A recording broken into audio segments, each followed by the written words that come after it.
हमारी संस्कृति, हमारे संस्कार सदा रहे हमारे साथ। भारत के महान ग्रंथों और काव्यों का संपूर्ण संकलन। सब्सक्राइब करें तिलक। प्रार्थना की खुशबू, साइकिल प्योर अगरबत्ती।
हाथों से अक्षर लिखे।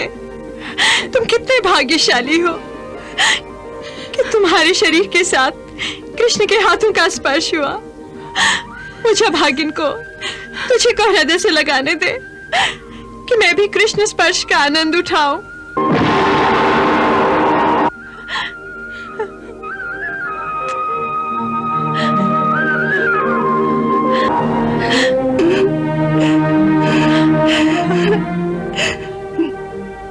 मेरी कान्हा की चिट्ठी, मेरी कान्हा की चिट्ठी।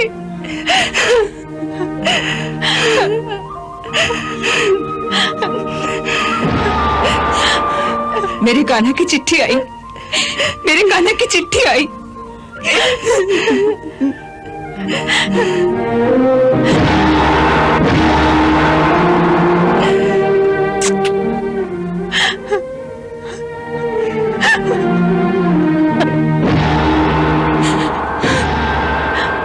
मेरे कान्हा की चिट्ठी आई।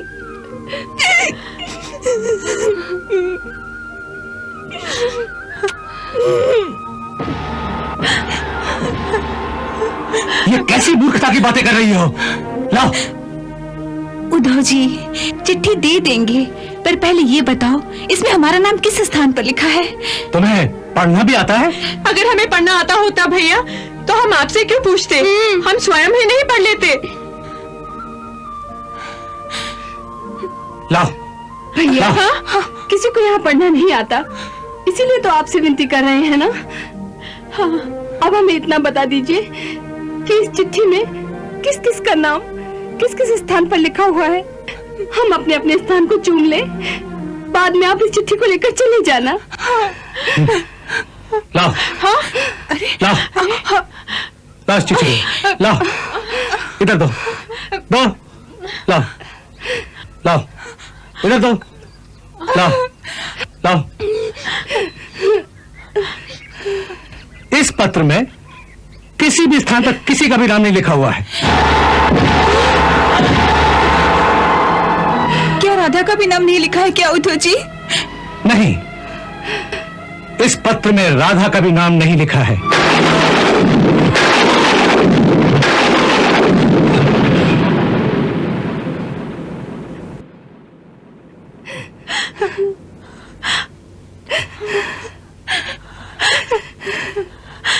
आप झूठ बोलते हैं, ऐसा हो ही नहीं सकता। चिट्ठी में मेरा नाम जरूर होगा। कृष्ण मुझे कभी नहीं भूल सकता, मुझे मालूम है। उद्धव जी, कान्हा ने एक बार मेरी गगरी फोड़ दी थी, ये बात उसे अवश्य याद होगी ना उद्धव जी? और जो छीका तोड़कर उन्होंने माखन चुराया था वो भी कान्हा भूल गया होगा क्या? ये सब तो बचपन की बातें हैं उद्धव जी। वो मुझे यमुना तट पर बैठकर बंसी सुनाया करता था, ये बात तो उसने अवश्य लिखी होगी ना उद्धव जी? बोलो ना उद्धव जी, बताइए ना उद्धव जी, उसने क्या क्या लिखा है हमारे लिए? हमारी कौन कौन सी यादें उसको आती हैं? बताइए ना उद्धव जी, बताइए ना उद्धव जी, बताइए ना उद्धव जी, हमारी याद आती है ना? बताइए ना, हमें याद करता है, बताइए ना।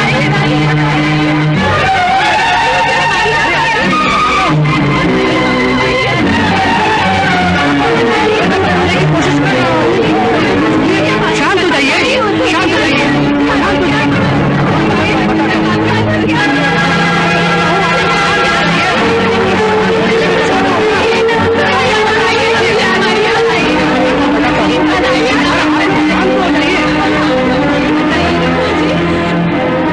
उसे हमारी कुछ याद है भी कि नहीं? अरे, उस निर्मोही के लिए क्यों रोती हो?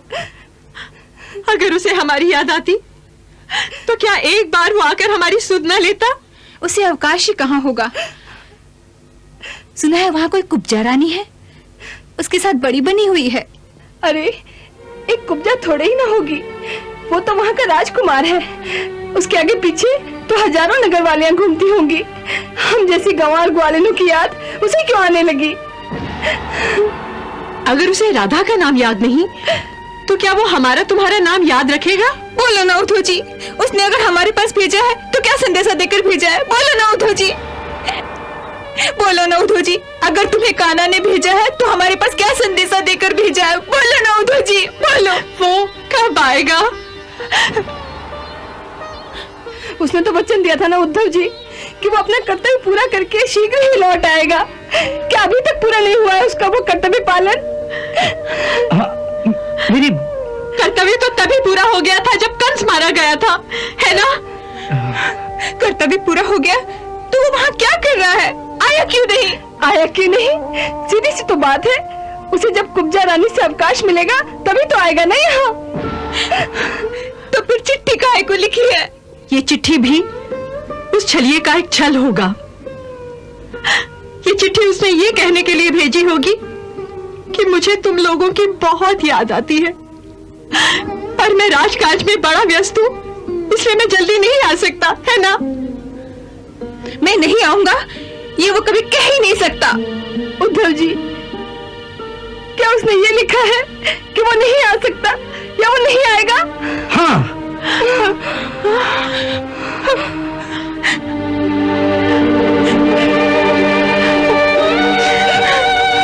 उन्होंने यही लिखा है कि मैं नहीं आ सकता, मैं अब कभी नहीं आऊंगा, मुझे भूल जाओ।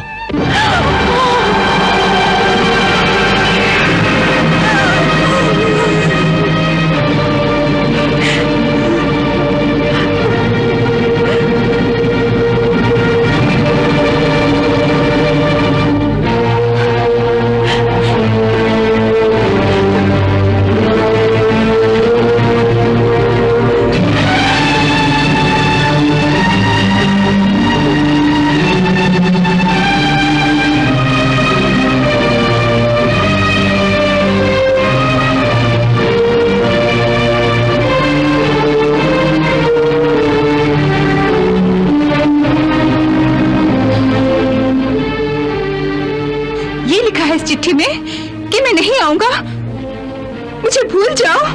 हाँ, उन्होंने यही लिखा है।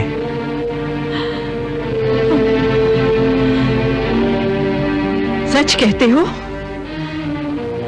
या हमारी परीक्षा लेने के लिए, हमें सताने के लिए झूठ मूठ बोल रहे हो उद्धव भैया?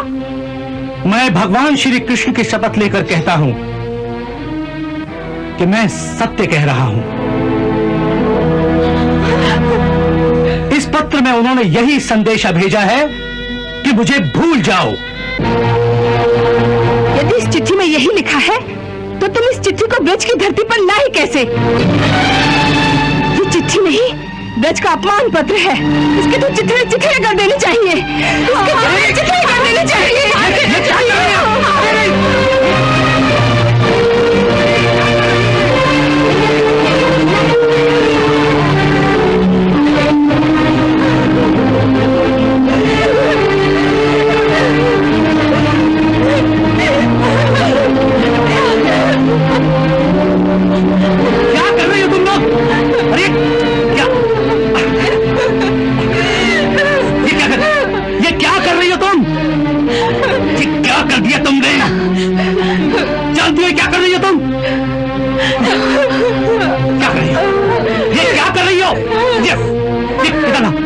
ये क्या कर दिया तुमने?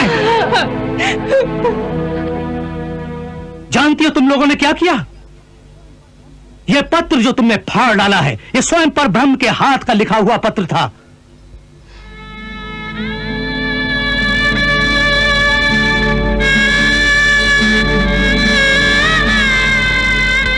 यह वो गूढ़ ज्ञान था जिसकी खोज में ऋषि मुनि अनेक जन्मों तक तपस्या करते रहते हैं, और उस ज्ञान के चिथड़े चिथड़े कर दिए तुम लोगों ने। अरे इतना ही दुर्लभ ज्ञान था तो उन्हीं ऋषि मुनियों के पास ले जाते। हम जैसी गंवार ग्वालिनों के पास इसे लाने की क्या जरूरत थी? बोलो। तुम्हारे कल्याण के लिए।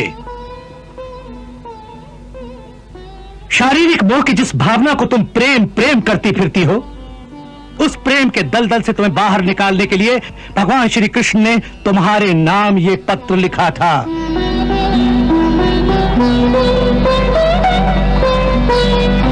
उन्होंने तुम्हें यह लिखा था कि मेरे जिस सुंदर शरीर से तुम प्रेम करती हो वो नश्वर है, एक दिन उसका नाश हो जाएगा।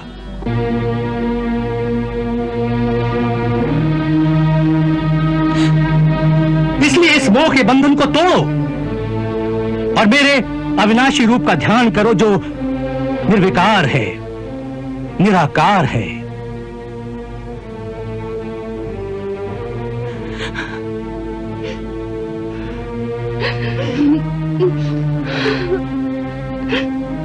यह तुम्हारा मन जो मेरे रूप के प्रेम में पागल हो गया है, उस मन को मेरे ईश्वर रूप की साधना में लगाओ। इससे तुम्हारा दुख दूर होगा और कल्याण भी होगा। हमारे कल्याण की बात कर रहे हो? हाँ। और तुम्हारा ये कहना है कि हम अपना मन कन्हैया से हटाकर तुम्हारा जो दूसरा ईश्वर है उसकी साधना में लगा दे? हाँ भैया, हमारे पास तो एक ही मन था जो हमारे कान्हा के साथ मथुरा चला गया। हमारे पास कोई 10-20 मन तो है नहीं जो तुम्हारे ईश्वर की आराधना कर सके।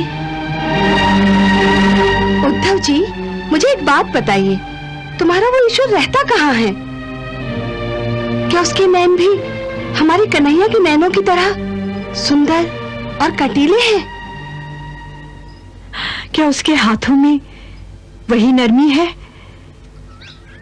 उसके स्पर्श में वही गर्मी है जो कृष्ण कन्हैया के हाथों में है? क्या हम उसे गले लगा सकती हैं?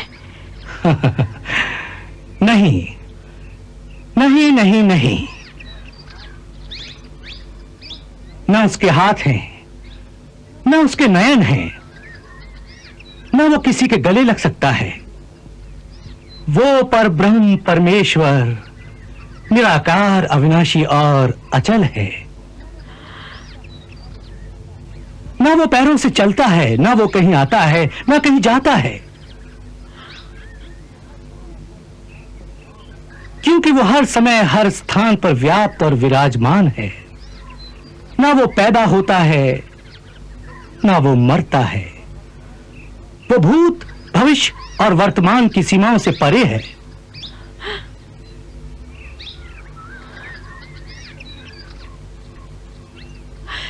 ना वो कहीं आता है, ना वो कहीं जाता है, तो फिर हमारी उससे भेंट कहाँ होगी उद्धव भैया? अगर उसके हाथ नहीं तो वो हमें छुएगा कैसे? उसके नयन नहीं तो वो हमें देखेगा कैसे? और अगर हमें कोई देखने वाला ही नहीं हो तो हमारी इस रूप की सुंदरता का क्या प्रयोजन? हम सजे संवरे किसके लिए उद्धव भैया? ना भैया, हमें ऐसे व्यर्थ के भगवान से क्या लेना? सब व्यर्थ की बातें छोड़ो। उद्धव जी, मुझसे ये कहिए कि कन्हैया ने अगर आपको ये संदेशा लेकर भेजा है तो क्या समझ के भेजा है? उसने ये लिखा है कि मुझसे प्रेम ना करो, मुझे भूल जाओ। उद्धव भैया, कहीं वो पागल तो नहीं हो गया? अरे, अगर वो पागल भी हो गया ना तो भी हमारे प्रेम को नहीं भुला सकता। वास्तव में ये मथुरा वाले छल बल करने में बड़े ही प्रवीण हैं। पहले वो क्रूर आया और कृष्ण कन्हैया को न जाने क्या क्या उल्टी सीधी पट्टी पढ़ाकर हमसे दूर ले गया,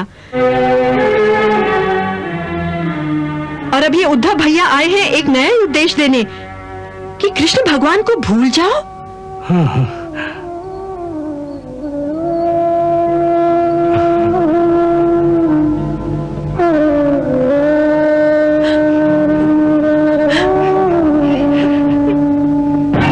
ना भैया ना, ऐसा अत्याचार हम पर मत करो। और यदि किशन ने आपको ये संदेशा लेकर भेजा है तो ये उपदेश उसी के पास वापस ले जाइए। उससे जाकर कहिए कि वही उस ईश्वर को ध्याए, हमें अपने प्रेम मार्ग से पथभ्रष्ट ना करे। पहले ही हम लोग विरह में दुखी हैं, हमें ऐसे कटु उपदेश देकर और दुखी मत करो। तुम्हें दुख देने के लिए नहीं, तुम्हारे दुख दूर करने के लिए उन्होंने ये संदेशा भेजा है। देखो, प्रेम एक मोह का बंधन है। जो इस मोह के दलदल में फंसेगा वो अवश्य दुख पाएगा।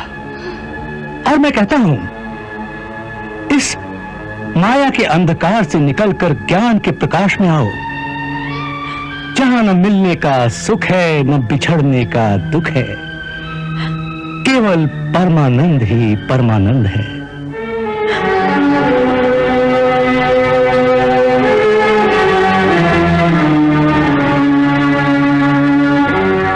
मिलने का सुख नहीं, बिछड़ने का दुख नहीं, ऐसा जीवन जीने से क्या लाभ? जीवन का वास्तविक लाभ है पर ब्रह्म परमात्मा की प्राप्ति। अरे, जो प्रेमी को न प्राप्त कर सकी वो परमात्मा को प्राप्त करके क्या करेगी? परमात्मा को प्राप्त करोगे तो परम शांति को प्राप्त करोगे। ये जो तुम्हारी हाय हाय है ना, हाय मुझे प्रेमी नहीं मिला, हाय मुझे झूठे वचन देकर चला गया, हाय मुझसे विरह की पीड़ा नहीं सही जाती, सब शांत हो जाएगा। न झूठे वचन का दुख रहेगा, न विरह की पीड़ा रहेगी, सब शांत हो जाएगा। सब शांत हो जाएगा? हाँ, जैसे शव शांत होता है, जैसे शव शांत होता है, जैसे शव शांत होता है, जैसे शव शांत होता है।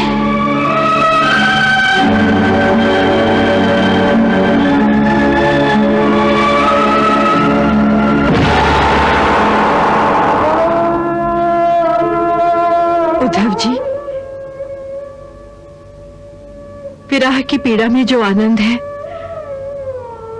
उस आनंद को आप जानते हैं? पीड़ा में आनंद? हाँ, पीड़ा का आनंद, पीड़ा का परमानंद। पर वो तो तुम तब जानोगे ना जब प्रेम करोगे। क्या तुमने कभी किसी से प्रेम किया है? प्रेम आदि भावनाओं में फंसना मूर्खों का काम है, ज्ञानी इन बातों में नहीं फंसता। अरे, ज्ञानी कहते हो अपने को? प्रेम का तो ज्ञान नहीं, फिर ज्ञानी कैसे हो गए? भैया, प्रेम करो, प्रेम की पीड़ा को सहो, तब तुम्हें इस बात का ज्ञान हो जाएगा कि प्रेम की पीड़ा में इतना आनंद क्यों है। तब तुम संपूर्ण ज्ञानी बनोगे। अभी तुम्हारा ज्ञान अधूरा है, अभी तुम्हारा ज्ञान अधूरा है, अभी तुम्हारा ज्ञान अधूरा है। ज्ञान तिहारो अधूरो, मानो या मत मानो। ज्ञान तिहारो अधूरो, मानो या मत मानो। प्रेम में था आनंद रहो दो, प्रेम करो तो जानो। प्रेम में था आनंद रहो दो, प्रेम करो तो जानो। प्रेम की भाषा न्यारी है।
दृढ़ करने को प्रेम पर उद्धव का विश्वास। सखियां उनको ले चली राधा जी के पास।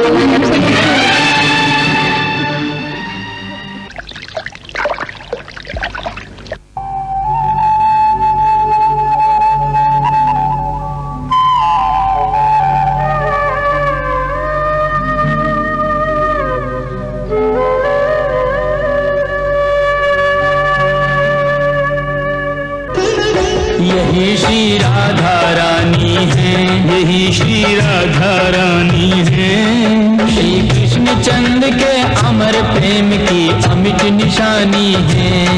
यही कृष्ण चंद्र के अमर प्रेम की अमिट निशानी है। इन्हें प्रणाम करो उधो, इन्हें प्रणाम करो उधो। पथ धर्म अर्थ काम और मोक्ष को मिल जाएगा सुधो। पथ धर्म अर्थ काम और मोक्ष को मिल जाएगा सुधो।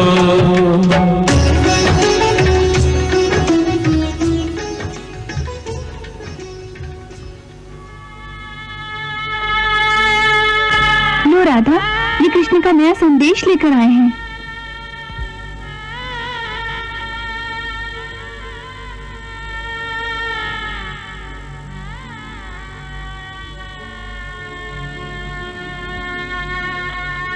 लो राधा, सुन लो, ये कृष्ण का नया संदेश लेकर आए हैं।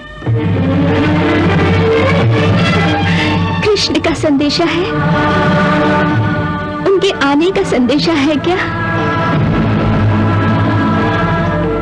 कब आएंगे?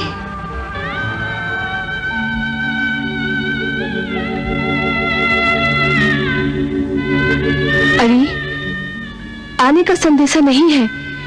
उन्होंने तो कहा है कि मुझे भूल जाओ।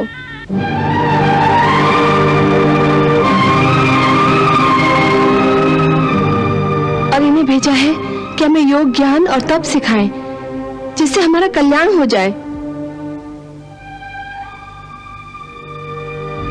हमारा कल्याण? तप और ज्ञान से हमारा कल्याण होगा? ये किसने बता दिया आपको? हमारा कल्याण तप और जोग से नहीं, केवल संजोग से होगा। संजोग से।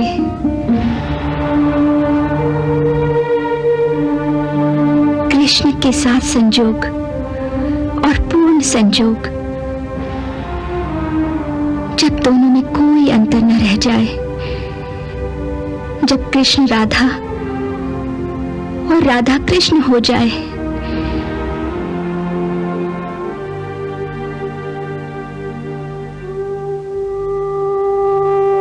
बस हम तो इसी को योग मानती हैं और यही हमारा प्रेम योग है। कोई दूसरा योग यदि आप हमें सिखाने आए हो तो उसकी आवश्यकता नहीं है भैया। जिन्होंने आपको भेजा है उनसे कहना कि उनके और कई भक्त हैं। ये ज्ञान उन्हीं को सिखाएं। हमें तो केवल अपने दर्शन दें और गले लगाएं।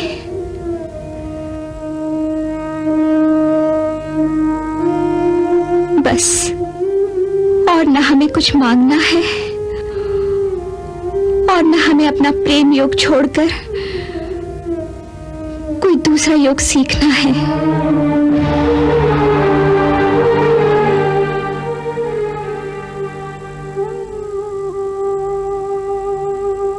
ये जो आपका प्रेम योग है ना, इसमें दुख ही दुख है, पीड़ा ही पीड़ा है। भगवान ने मुझे यही उपदेश देने के लिए आपके पास भेजा है, जिससे आपको इस प्रेम की पीड़ा से मुक्ति मिले।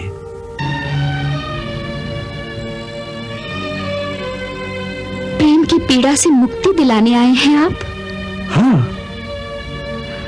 परंतु हमने मुक्ति कब मांगी है? किसे चाहिए मुक्ति इस पीड़ा से?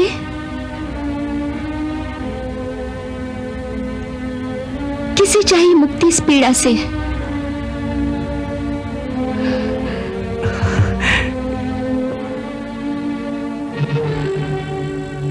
ये सब आसक्ति की बातें हैं, अन्यथा जोगन का ध्येय पीड़ा पाना नहीं, आनंद पाना होता है।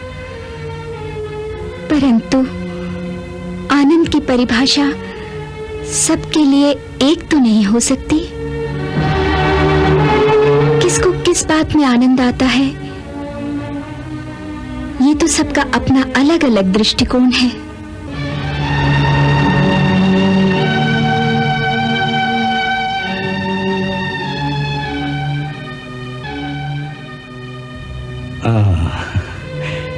आनंद का मापदंड सबका अलग अलग हो सकता है,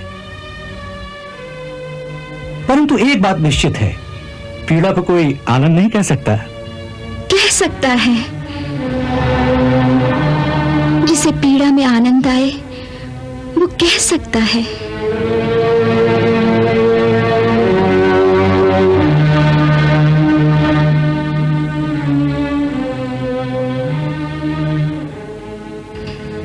ऐसा कौन पागल है जिसे पीड़ा में आनंद आता हो?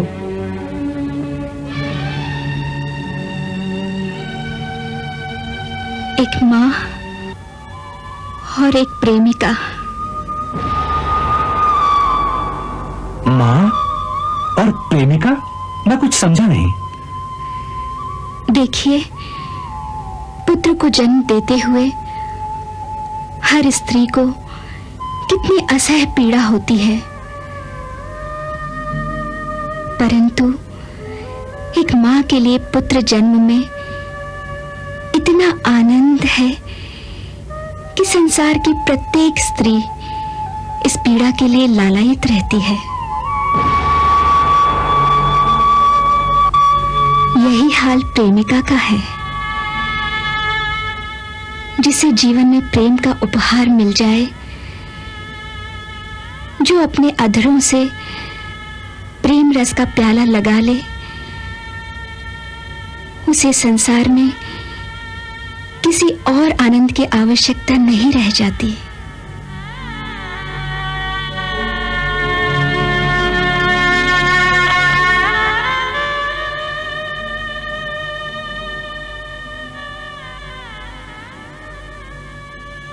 यही तो मैं कहता हूं।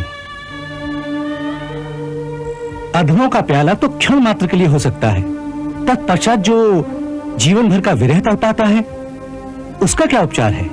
ये जो आप बार बार विरह विरह की बात कह रहे हैं, विरह कहाँ है? विरह तो शरीरों का हो सकता है, अन्यथा प्रेमियों की आत्माओं में विरह नहीं होता।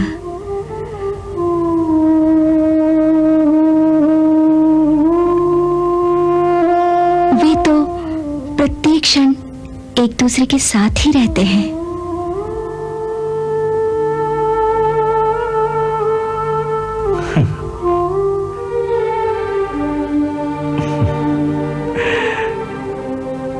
ये सब कल्पना की बातें हैं।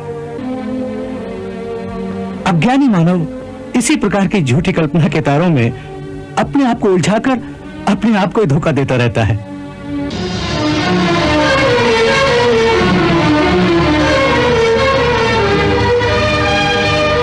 आपने हमारी बात को कल्पना और झूठी कल्पना कहा। प्रेमियों की बात परम सत्य होती है। हमने आपसे कह दिया कि प्रेमी प्रत्येक क्षण एक दूसरे के साथ ही रहते हैं, तो सत्य ही कहा है।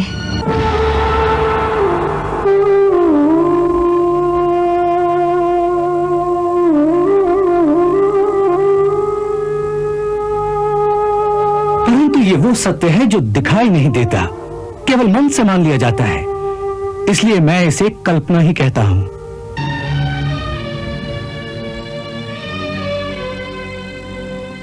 आप देखना चाहते हैं?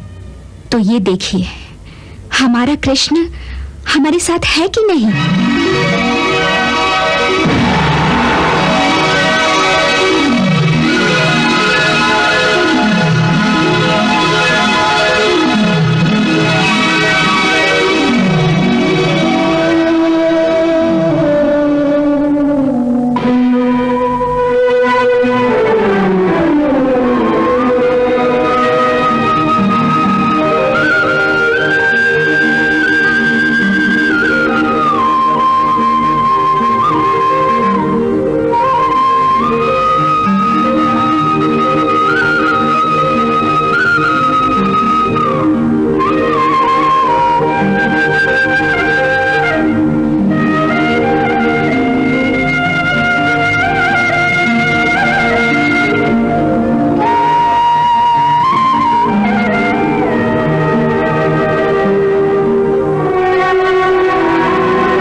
क्या लीला है? आप वहां हैं कि यहां? उद्धव भैया, मैंने आपसे कहा था ना कि मैं तो केवल प्रेम के वश में हूं।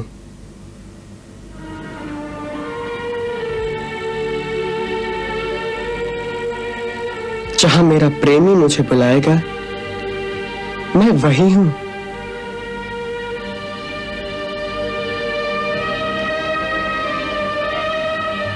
वास्तव में मैं तो सब जगह हूं, केवल दिखता नहीं।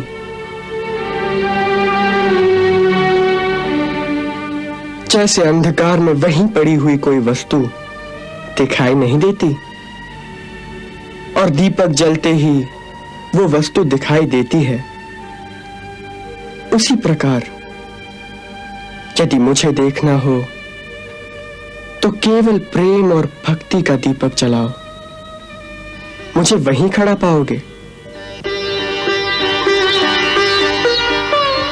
यही परम सत्य है उद्धव जी, और यही परम ज्ञान है।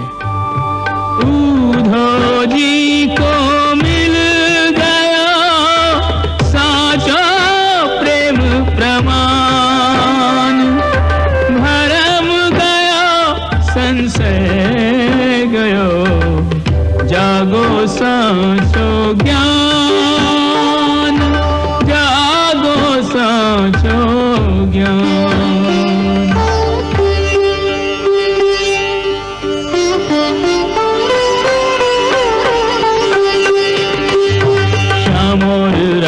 को संग जो पाया तो आंख खुली और बुद्धि रानी।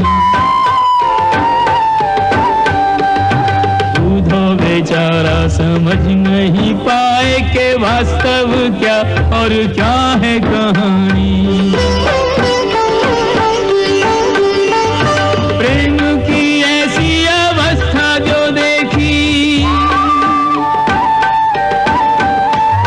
प्रेम की ऐसी अवस्था जो देखी तो ज्ञान गुमान पे फिर गया पानी।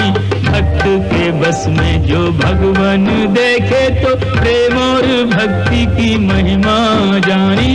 प्रेम से भर गया, श्रद्धा से भर गया, चरणों में पड़ गया ब्रह्म का ज्ञानी।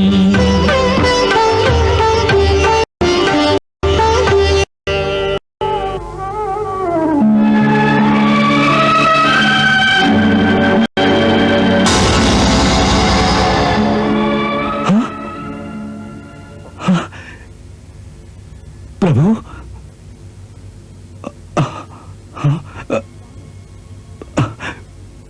कृष्णा